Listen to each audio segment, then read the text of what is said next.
விழுப்புரம் மாவட்டம் சங்கராபுரம் தொகுதிக்குட்பட்ட அந்தியூர் திருவாதையைச் சேர்ந்தவர் புகழேந்தி தற்போது உடல்நலக்குறைவு காரணமாக அவர் அனுமதிக்கப்பட்டிருந்த நிலையில் அவர் காலமாகியிருக்கிறார். அது பற்றிய மேலும் விவரங்களை செய்தியாளர் கோபிநாத் விவரிக்க கேட்கலாம். வணக்கம் கோபிநாத், தற்போது அவரது உடலானது எங்கு வைக்கப்பட்டிருக்கிறது? விக்கிரவாண்டி சட்டமன்ற உறுப்பினர் புகழேந்தி உயிரிழந்தார். தொடர்ந்து இவருக்கு கண்ணீரங்க பாதிப்பு ஏற்பட்டு கடந்த ஒரு 4-5 ஆண்டுகளாக தொடர்ந்து இவர் சிகிச்சை பெற்று வந்த நிலைமையில நேற்று விழுப்புரம் சென்னையில தொடர்ந்து ஒரு 20 நாள் அனுமதிக்கப்பட்டு சிகிச்சை பெற்று வந்தாரு. நேற்று முதல்வர் நிகழ்ச்சிக்காக விழுப்புரம் வந்த இவர் நேற்று ரத்தப்போக்கு அதிகம் ஏற்பட்டு முந்தியம்பாக்கம் அரசு மருத்துவமனையில் அனுமதிக்கப்பட்டு தீவிர சிகிச்சை அளிக்கப்பட்டு இந்த நேரம் சற்று முன்னர் அவர் சிகிச்சை பலந்து உயிரிழந்தார். திமுக அமைச்சர் பொன்முடியோட நெருங்கிய நண்பர். காரணம் பார்த்தீங்கன்னா 50 ஆண்டு காலமாக தொடர்ந்து அமைச்சர் பொன்முடியோட அனைத்து விஷயங்களையும் தொடர்ந்து அவரோட பின் நின்று தொடர்ந்து அவர் வழி வந்து அமைச்சர் பொன்முடியோட தீவிர விசுவாசம் சொல்லலாம், நெருங்கிய நண்பன் சொல்லலாம்.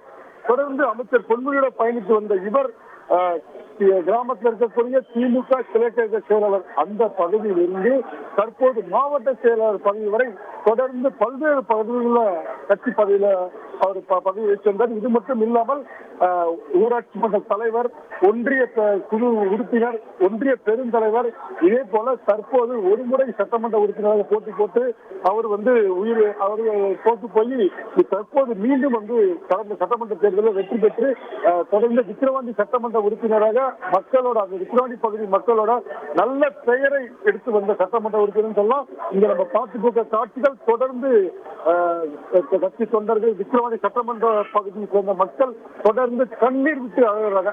தற்போது மருத்துவமனைக்கு அமைச்சர் பொன்முடி வந்திருக்காரு. அவரும் பாத்தீங்கன்னா மனம் விட்டு அழுது மனைவி விசாலாட்சி பொன்முடி, அதே போல அமைச்சர் பொன்முடி 2 பேருமே இங்க முண்டியம்பாக்கம் அரசு மருத்துவமனைக்கு வந்திருக்காங்க. கண்ணீர் மல்க அவரது குடும்பத்தினருக்கு, புகழேந்தியோட குடும்பத்தினருக்கு ஆறுதல் சொல்ற காட்சி தான் பார்த்துட்டு இருக்கோம்.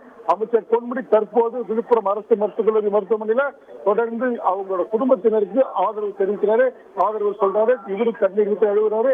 நெருங்கிய நண்பர் என்பது 50 ஆண்டு கால நெருங்கிய நண்பர் அமைச்சர் பொன்முடி. பார்த்தீங்கன்னா அவர் சாதாரண பொறுப்புல இருந்த முதல் இந்த நேரம் வரைக்கும் அமைச்சர் பொன்முடியோட பின்தொடர்ந்து ஒரு விசுவாசம் சொல்லலாம்.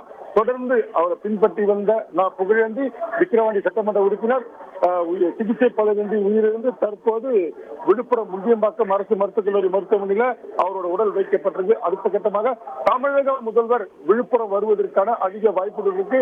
நேரடியா சட்டமன்ற உறுப்பினர் புகழேந்தியோட உடலுக்கு அஞ்சலி செலுத்துறதுக்கும் நமக்கு கிடைச்ச தகவலை பார்த்துட்டு இருக்கோம். தொடர்ந்து இந்த மருத்துவமனையில கண்ணீர் மல்க தொண்டர்கள் காதடி அதோட கஷ்டம் நம்ம பார்த்துட்டு இருக்கோம்.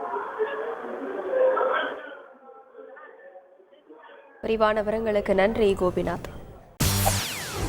செய்திகளை உடனுக்குடன் தெரிந்து கொள்ள உடனே சப்ஸ்கிரைப் பண்ணுங்க.